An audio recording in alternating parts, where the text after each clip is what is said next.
All right, I'm gonna try to make this quick because I just did the intro and it didn't save. I said in the Tom Brady video that I watched the Washington and Philadelphia game. Um, I watched the entire game. I thought I was thoroughly surprised by what I was seeing. Um, the game turned out to be a lot more interesting than I presumed it would be. I thought it would be an Eagles shellacking because the Washington team isn't really that good. But Washington showed heart. Washington showed resolve. Washington showed why they should be taken seriously to a certain degree until they start losing. I don't think they're going to make the playoffs or anything, but I mean, it's. I said in the previous video that you kind of got to take a lot of this stuff that you're seeing in the NFL now with a grain of salt because of the shortened off season and how there was no time for any of these teams to really prepare for the season, so they're pretty much just uh, going off of something, but it's not preparation. They're not playing off of preparation. They're playing off of just you know instinct, I guess. I don't know how to put it, but they're not playing from a prepared mindset. They're more playing based on I guess what they can throw together week to week. But so you got to take this entire season with a grain of salt. That's why I'm not too interested in the NBA playoffs. I haven't really been keeping up. My Celtics have been playing pretty well. We just made it to the Eastern Conference Finals, but you got to take everything with a grain of salt because we had the huge layoff, and let me say this real quick, okay? I said this 2 years ago after the Eagles won the Super Bowl, that with Wentz going down, it would cause a divide in that locker room between him and Nick Foles, because Nick Foles not only got that team to the Super Bowl, but he played phenomenal in the Super Bowl and won it, and he became a legend in Philadelphia. Nick Foles will forever be a legend in Philadelphia. Whenever they talk about the Eagles and their championship season, Nick Foles will be a huge talking point. Now, I'm not saying Carson won't, because Carson had an MVP caliber season, but he got hurt during a crucial part of the season. And Nick Foles stepped in and played unbelievably well. Not really unbelievably, because we've seen Nick Foles do this before, where he came in, as the backup, and I believe it was 27 touchdowns and 2 picks in like 7 games. And in his first game, I believe he threw 7 touchdown passes. So we've seen a hot streak like this before from Nick Foles, but this was different because they won the Super Bowl off of it. And it's important, like team sports, who you go into battle with, who you go to war with is very important. Because you have the leader of your team, which everybody knows on a football team, the quarterback is the leader because they're all looking at him to lead them. Who you're looking to lead you is very important. And they looked at Nick Foles, and Nick Foles didn't let him down. And it formed a bond that cannot be broken. I said this. This is me pretty much paraphrasing what I said 2 years ago. And after that happened, after I said that, then you started hearing these reports about Carson Wentz. Carson Wentz was still injured, and he hasn't been playing the same because he's been hurt. And in the locker room of the Eagles, I don't know if this is true or not, but in the locker room for the Eagles, they had a shrine to Nick Foles in there, and then when Carson was taken out of the game, taken off the field for the Eagles, they threw Nick Foles in there to see if he could lead them to a late surge to the playoffs, and he did again. I mean, they threw this guy in there, and he completely saved their ass once again. And if it wasn't for, I forgot what happened. I think the Eagles kicker missed a field goal or something. I got to go back and look at the highlight of they played the Chicago Bears, and I believe that the ending was, it could have went either way. And if Nick Foles could have found a way to win that game for the Eagles and get them to the divisional round, I mean, he's just adding more to the legend of Nick Foles as a Philadelphia Eagle. All right, this is a long intro, I know, but just some context. But they've said for the last 2 years that Carson Wentz was injured. There's no way you can keep riding on that. Even though I've said I don't think he is injured, I just think that there's issues right now mentally with the guy. But look, let's just see. Marcellus, unfortunately, you up first. Should the Eagles be worried about Carson Wentz? Oh, where's your name on that bar at the bottom? It should be Acho and the Eagles, and yes, they need to be worried about Carson Wentz. This is your Clipper segment right here. This is when you feel the pain. Karma comes back to you, Acho. I know you love your Eagles. However, this is troubling. What I saw yesterday was unbelievable. And I'm not even trying to talk in hyperbole. Unbelievable, because this was a scenario that unfolded, that presented itself that no one imagined, that Carson Wentz would actually be healthy and bad as a performer. Hold on, wait a minute. What do you mean? Oh, because everyone got caught up in the sauce like I did. Either Carson Wentz is going to be great on the field or he's going to get injured and not be on the field. You mean there's another category that we have to start to look at Carson Wentz through, which is he's out there, but he's not looking great. Look, they started off fast. We get it. Look, they had offensive line issues. 3 offensive linemen down. You come into the game, you lose a 4th one. I get that. But there was a cocktail of issues. And you can't really, all right, I don't want to say that the injuries to the offensive linemen wasn't a big deal. Okay, but we've seen the Eagles lose offensive linemen and then bring guys in off the bench, and they pretty much are able to sustain, the level of play that the starters, even if it wasn't at 100% production, you at least get maybe 60, 70%, which is good coming from a backup, offensive lineman position. So let's not sit there and pretend that an injury to the offensive line was so devastating, especially when you're going up against a Washington team that won 3 games last year. Okay? You're going up against a Washington team that's an upstart that had no time to practice, just like you didn't, but your team is far more talented than they are. And there's no way you score 17 points in the first 2 quarters and you can't seem to put another point on the board after that. And they outscore you handily. There's no way that happens, especially against a Washington team. Now, this is the NFL, and people say, well, they're all professionals, any given Sunday. Well, bad teams are bad teams. I mean, and I'm not saying bad teams can't win, but when there's such a discrepancy in talent, when the distance is so great, there's no way you should lose a game in that fashion. Okay, and if Carson Wentz is what everybody assumed he was, even me, I thought that Carson Wentz at the time was he was the most talented quarterback I saw. I mean, his ability to scramble, extend plays, throw the ball. I mean, he was a gunslinger, but I mean, his ability to make big plays was huge. His accuracy was huge before the injury. So he looked like the best quarterback in the NFL to me. But this is why I try not to be prisoner of the moment. Because anything can happen. And after that injury, he's just not the same. Just bad offensive line play. But a quarterback that was holding the ball too long. In his own words, he's still trying to figure out, when should I be a gunslinger and throw it down the field? And when should I just be a game manager and dink and dunk? He still hasn't. Now, that's interesting that Marcellus Wiley brings that up. Because when you look at the 2 quarterbacks that they had previously, which was Carson Wentz and Nick Foles, one would call Carson Wentz a gunslinger, like I just did. He's a gunslinger,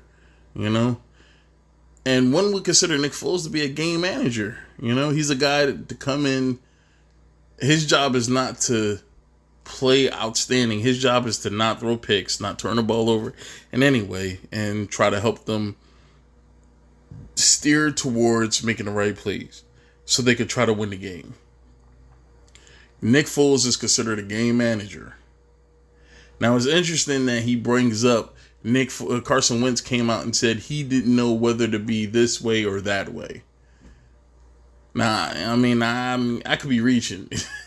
I could be reaching like a motherfucker right now, but I think that that's him. He's talking mentally. He doesn't know mentally. He's fighting himself. He's fighting himself. Because before Carson got hurt, Carson looked like the best quarterback in the NFL.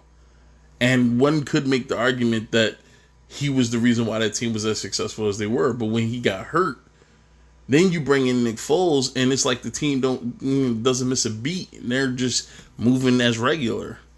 One could make the argument that it wasn't actually Carson Wentz that made the team go, but the coaching. I said this 2 years ago. One could make an argument that it wasn't him, it was the coaching. Now, when you have such an incredible amount of confidence in yourself because of the way you're playing and your team is extremely successful, once you go down and you're not able to play and your team is still moving at the same pace without missing a beat with another guy, then you start to look, well, was it me or was it the team? Then that confidence starts to erode over time. And the worst thing for Carson Wentz, and I mean this, the worst thing that happened was the Eagles won and he went on to win the Super Bowl. Without him. Think about it, man. This is where I'm at with it, man. But I thought it was interesting that Marcellus brought that up because I do think that he fights with himself sometimes. Do they want me to be me or do I have to be Nick Foles? That type of thing. Figured that out, and he's a franchise quarterback. So I got to push back on what I saw yesterday and say, open your minds, America.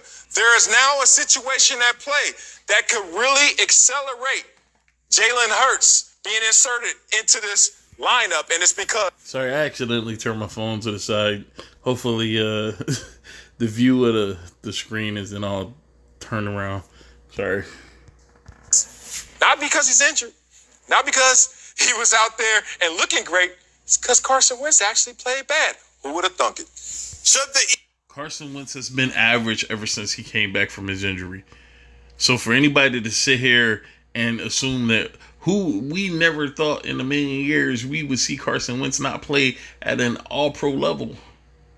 He's been doing it for 2 years. Now, he had a really good season last year. But... like I said before, man, it was like the Cowboys and the Eagles made a deal or made a bet. Whoever was the one to win the division loses, because they both were trying to give that division away, man. Like, they both were losing at such a... if the Cowboys would have won more, the Eagles wouldn't have won that division. They probably wouldn't have been close to winning that division. That's how bad both of those teams were losing. And the Giants and Redskins were so bad that they had no chance, even though the Eagles and Cowboys were losing, they had no chance to win that division. That's the reason why the Eagles... It's not because Carson Wentz came up big and they surprised everybody by going on a huge streak late in the season. No. It's because both teams were so intent on losing that the Eagles lucked out and won the division. That's what happened. Eagles be worried. A little bit. They should be concerned, yes. But here's why. Whenever I hear this dude talk, man, it makes me want... It bothers me. Let me just say that. I don't know. I want Whitlock back. I want Whitlock back, but I like Whitlock on this new show. He has a podcast over on Outkick on YouTube, which is pretty entertaining. I actually had fun watching one of his segments that he did. He was talking about the Black Lives Matters thing, and I actually enjoyed watching him talk on there. But yeah, man, they need to. I wish they wouldn't have got rid of him, man. They always get rid of the best ones. Come on, it's bro. Because I think Carson Wentz, he might have a little PTSD from last season. What do I mean? Last season, Carson Wentz had to do everything for the Eagles, specifically at the end of last season. Okay. He did everything like what? If the Cowboys would have did a better job at winning games, they wouldn't have won shit. They wouldn't have won anything. have a ton of talent at the tight end and receiver position because so many guys were hurt. So Emmanuel Acho just said that Carson Wentz didn't have a lot of talent at the tight end position and at the wide receiver position. Now, I know at the wide receiver position, Alshon Jeffrey was injured. I believe somebody else. They were just, they were scraping the bottom of the barrel at wide receiver. But tight end position, I just watched the game on Sunday, and they made it a point to say that the Eagles had the number one or number two tight end production. They were number one in tight end production from last season because Dallas Goedert and Zach Ertz were pretty much all Carson Wentz had. So they were getting a lot of passes.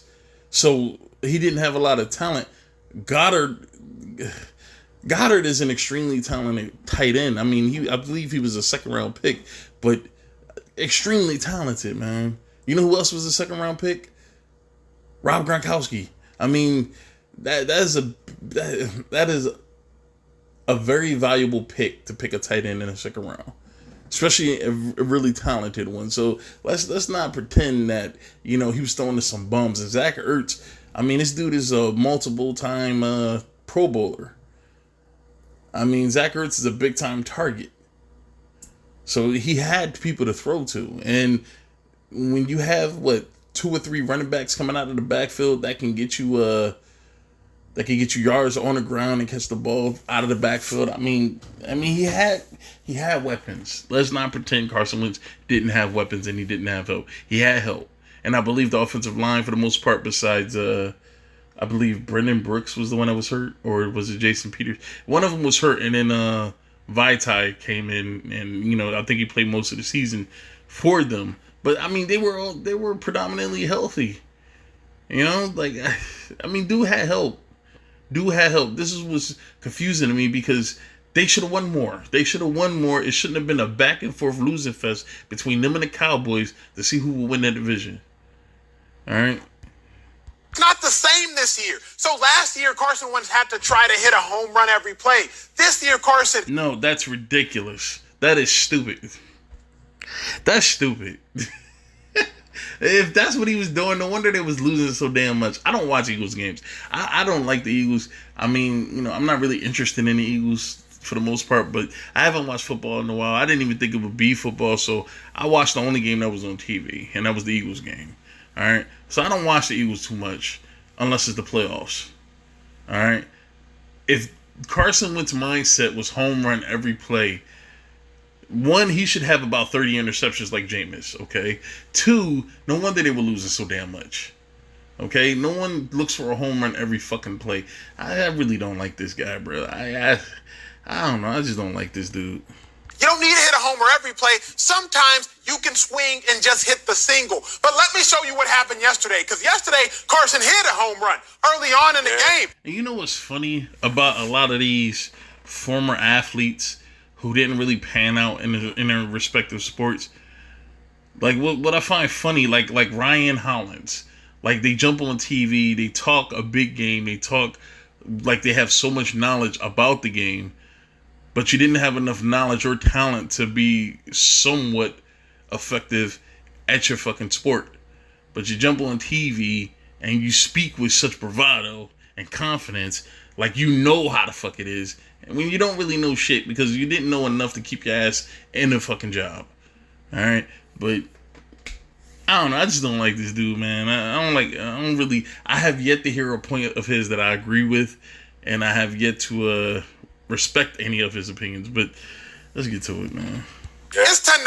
The Eagles are having their way. That linebacker's in man-to-man on Goddard. You see him right there at the number 2 position. He's in man. The receiver, Goddard, beats both the linebacker and the safety. Carson throws the ball perfectly. Outside shoulder makes Goddard adjust to catch it. Ooh, that was so sweet. Carson, you just hit the home run. So now it's 17-0. It's about 2 minutes left. You're about to go into half. But this is when I need you to hit the single, Carson. This is when I need you to hit the single. I told y'all 17-0. You got 1:44 on the clock. The Eagles are having their way with the Redskins. Carson, just hit Ertz. Just hit the check down. Just hit the check down. Yeah. Just hit the check down. Don't hit the home run. Just hit the check down interception. Damn it. And just like that, you open up the door, give the Redskins a chance, and the Redskins really, from that play on, they had their way. The Eagles need to be... All right, I think it's ridiculous to assume that just because he threw a pick right there, and to be honest, I think they scored after that interception, because I remember he threw a pick late in the second quarter, and I didn't really think much of it at the time because they were still down 17-0, but they did score a touchdown, which got them a little closer before halftime. But that doesn't him throwing that pick right there has no bearing on what they do in the second half. Now, what happened in that second half? Okay, what happened in the second half? All right, because it wasn't just the offense that didn't play well. That defense gave up it's like they couldn't stop anything after that. That defense played horribly. They couldn't stop nothing, it seemed like. Okay, they couldn't stop nothing. And I think to sit there and blame everything on Wentz, just like people are taking all these unnecessary shots at Brady, to blame the quarterback for everything that goes wrong, just like to give the quarterback credit for everything that goes right, is ridiculous. I mean, this is the thing about football. It's not just one person. It's a team of people who are responsible for the wins and losses on a record, okay? And that defense could have did a better job. We're talking about the Washington Redskins, who have played poorly for the last 6 or 7 years. Now, if they scored 10 points, 14 points, that's fine, man. But you allowed them to outscore y'all 27-0.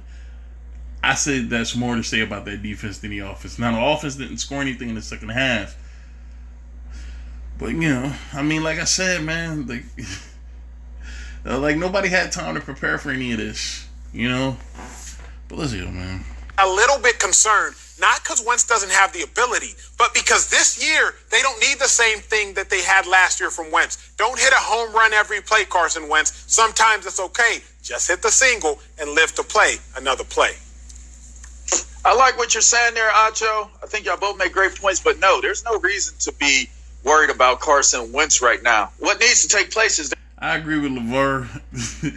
There's no reason to be worried about Carson Wentz. You should have been worried about Carson Wentz after he came back from his injury and he played like utter trash and they had to throw it off on an injury. And when you have and I said this back then, when you have a quarterback who is pretty much the franchise player of your team and he's coming off of a knee injury or a leg injury of some kind, and you want to make sure that he's able to come back, you're not going to bring him back if he's still hurt. You're not going to allow him to play if he re-aggravated an injury.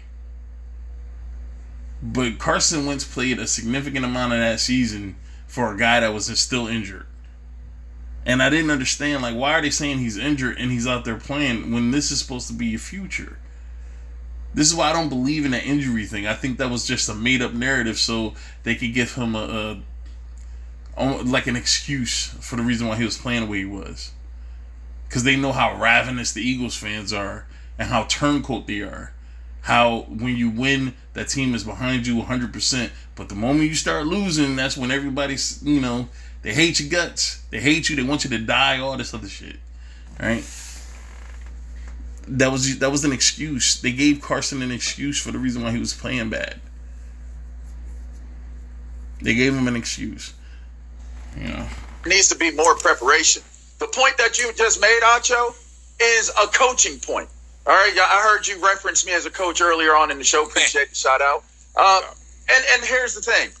Those are conversations that you have to have on the sideline. Carson Wentz, by and far, was very, very consistent in what his achievements were during this game. In the first half of the game, he throws 22 passes and completes 14. All right, 1 interception, 4 sacks. All right, second half, pretty much the same. 10 completions, 20 attempts, 1 interception, and guess how many sacks? 4 sacks. To me, this is all about being concerned about the preparation that goes into finishing a game. They started fast. But see, that's the thing, LeVar. Nobody is prepared. Nobody had a chance to be. I mean, it was such short notice that they approved the season to go on, that they had no time to set up a preseason. They had no time to set up a OTAs, a mini camp, a training camp. They couldn't do any of that. So everybody's unprepared. Ultimately, everybody's unprepared. Nobody's prepared for anything.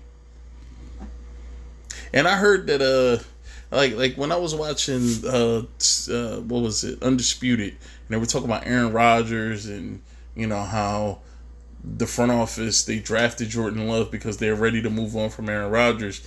And Shannon Sharp made a point saying, well, he played well and he played the entire game, so how are they trying to move on from him? What are they trying to move on from? You're not going to throw Jordan Love out there. When you have a quarterback that's already been battle tested, you're not going to throw Jordan Love out there unprepared and, not ready for the moment. You got to make sure that he's 100% prepared. Dude had nobody had any preparation. Nobody had time to be ready. So I don't know, man. Like I said, man, you got to take this season so far. You got to take this season with a grain of salt. This is a week by week thing, man. That's why there's nothing I'm getting outraged about. There's nothing I'm excited about. There's nothing that I'm too looking forward to be honest. I'm just taking it week by week because everything gets up in the air. So.